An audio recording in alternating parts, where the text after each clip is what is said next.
करना चाहिए। इन कथाओं के माध्यम से बंजारा लोग अपने बच्चों को सिखाते हैं। आज भी ये कथा थोड़े खेड़ा गांव में आज भी ये कथा चलती है। अभी ठंडी का मौका आ रहा है तो गांव में सब लोग अंगार डालकर चारों तरफ बैठते हैं और ये कथा के माध्यम से अपना जीवन किस प्रकार गुजारना चाहिए, अपना निर्माण किस प्रकार से करना चाहिए और प्रेम किस प्रकार से रहना चाहिए, इन सबको कथाओं के माध्यम से कहा करते हैं। और मेरे जो बंजारा लोक कथाएं एक किताब है, उसमें मैंने बुढ़ापा प्रेम एक कथा लिखा है, कहानी लिखी है। उस कहानी में संक्षिप्त में बताऊंगा। वो कहानी में पहले पति पत्नी का विवाह होने के बाद वो शाम होते ही एक दूसरे को झगड़ने लगते हैं और सुबह होते ही दोनों प्रेम से बात करने लगते हैं। ये रोज का काम होता है ऐसा। बहुत बढ़िया। शाम होने आ रही तो दोनों में झगड़ा होती है और सुबह होते ही दोनों में अटूट प्रेम होता है। ये सब दृश्य एक बाजू वाला देखते रहता है। भाई शाम होते ही आप लोगों के बीच में झगड़ा हो जाते हैं और सुबह होते थे तो आप राधा कृष्णा बन जाते हैं, ये क्या है? फिर उसने कहा अगर मेरी गलती है तो मैं रात भर उसको बनाऊंगा और उससे प्रेम करूंगा, और उसकी गलती रहेगी तो रात भर मजे मनाएगी और मुझे प्रेम से खिलाएगी। इसके लिए और जब जवानी में, अब हम सब लोग जवान होके बूढ़े होने का रहे हैं, ये बात हम कह सकते हैं। तो जब जवानी में पति पत्नी पर एक दूसरे पर हम अधिकार चलाते हैं, लेकिन जैसे जैसे बुढ़ापा का रूप हमारा होता है, दो तन एक मन की तरह हमारा व्यवहार होता है। ऐसे कहानियों के माध्यम से बंजारा समाज अपने बच्चों को जागरूक करते हैं कि प्रेम सबसे बड़ी चीज है। अपना हो या पराया, सबको प्रेम से आप देखेंगे तो आपके जीवन में प्रेम अटूट रूप से मिलेगा। और कहने का तात्पर्य है, बंजारा समाज आज विश्व भर में उन्नत रूप से निखारा जा रहा है, लेकिन इनकी भाषा को अभी तक कोई पहचान नहीं मिली है।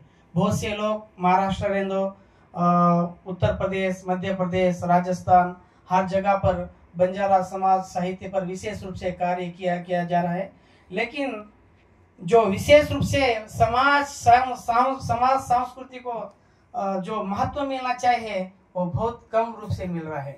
इसलिए मैं चाहता हूं कि हमारी बंजारा भाषा को 8वीं शेड्यूल में प्रवेश के लिए आमंत्रित दे, और हमें ये मौका मिला है उसके लिए हम बहुत बहुत धन्यवाद करते हैं। जय हिंद, जय भारत, जय आदिवासी। जय आदिवासी। देखा है कि बंजारा मेल में और फीमेल में उनके पहनाम होते हैं, वस्त्र होते हैं, जो मिरर का बड़ा उपयोग होता है, इसका कारण बता पाएंगे? हाँ जी। बंजारा समाज घूमकर समाज था, अब स्थिर निवास बनाकर रह रहे हैं, लेकिन पहले पूर्व काल में घूमकर समाज रहने के कारण वो अधिकतर जंगलों में अपना निवास करते हैं। आज भी बहुत सारे ऐसे तांडे हैं जंगल में ही निवास कर रहे हैं, वो भी पहाड़ों पर। तो बाघ का बहुत डर रहता था और ये ग्लास के ड्रेस पहनने की वजह से उसकी चमक से और ऐसे ग्लास में बहुत सारे शेर सामने से उसे दिखाई देते थे और उसकी चमक से उसकी आंखों पर किरणें पड़ती थी, इसलिए जो भी हानिकारक जंतु थे वो भाग जाते थे। इसलिए बंजारा समाज ये कांच का उपयोग कर रहे हैं। आज भी ट्रेडिशनल बहुत महत्वपूर्ण रूप से किया जा रहा है।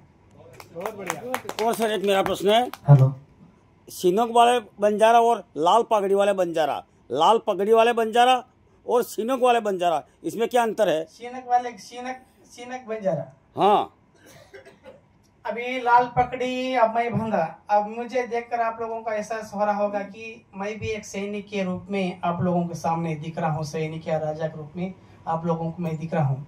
जो सिगड़ा बंजारा है, जब बंजारा समाज अपना गाय चारा करता था तो बैल के जो सींग है ऐसा उसके कानों में घुस जाते थे और उसके अलग अलग रूप होते थे सींगों का।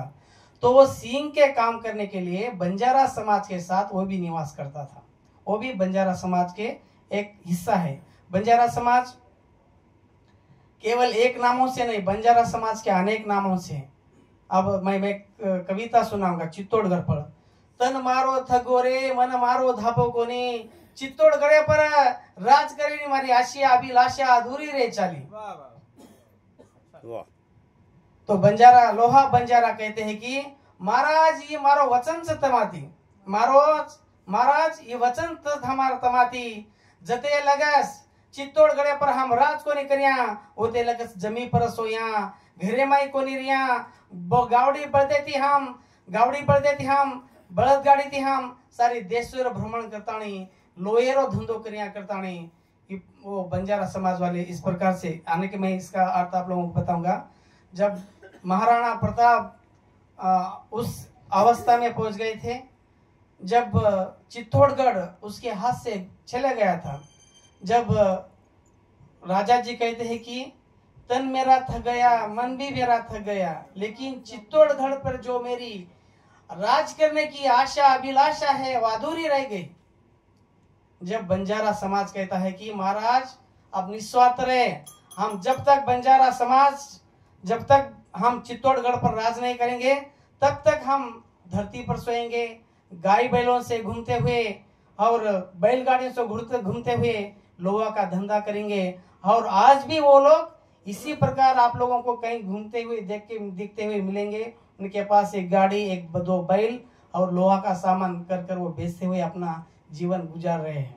लेकिन देश को आजादी मिलने के बाद जवाहरलाल नेहरू जी ने कहा कि भाई चित्तौड़गढ़ अब आप लोगों का हो गया, लेकिन वे लोग अभी तक उस बात को स्वीकार नहीं किया।